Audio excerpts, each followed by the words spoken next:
కోడిగుడ్లు, పాలు ఇవి రెండింట్లో మన శరీరానికి ఎన్నో పోషకాలు అందుతాయి. నిత్యం వీటిని తీసుకోవాలని వైద్యులు కూడా చెప్తూ ఉంటారు కదా.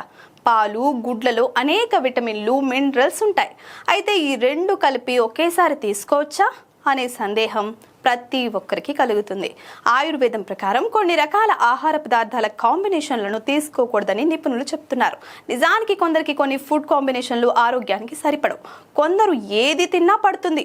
అయితే ఈ క్రమంలో ఎవరికి వారు తమ శరీరానికి సరిపోయే ఆహార పదార్థాలను తీసుకుంటే మంచిది. ఉడికించిన గుడ్లు, పాలను కలిపి తీసుకోవచ్చు. గుడ్లను తిన్నాక పాలు కూడా తాగొచ్చు. కాకపోతే రెండు కలిపి తీసుకుంటే మాత్రం కొందరికి గ్యాస్ సమస్యలు వస్తాయి. అంతేకాకుండా కడుపు కూడా ఉబ్బరంగా మారుతుంది. అలాంటి సమస్యను గమనిస్తే మాత్రం రెండింటిని కలిపి తీసుకోకుండా ఉంటేనే మంచిది అని నిపుణులు అంటున్నారు. అయితే బాడీ బిల్డింగ్, వ్యాయామం చేసేవారు మాత్రం పచ్చి కోడిగుడ్లు, పాలు ఒకేసారి తీసుకుంటారు. కానీ ఏదైనా సమస్య ఉంటే మాత్రం రెండింటిని కలిపి తీసుకోకపోవడమే ఉత్తమం అని నిపుణులు అంటున్నారు.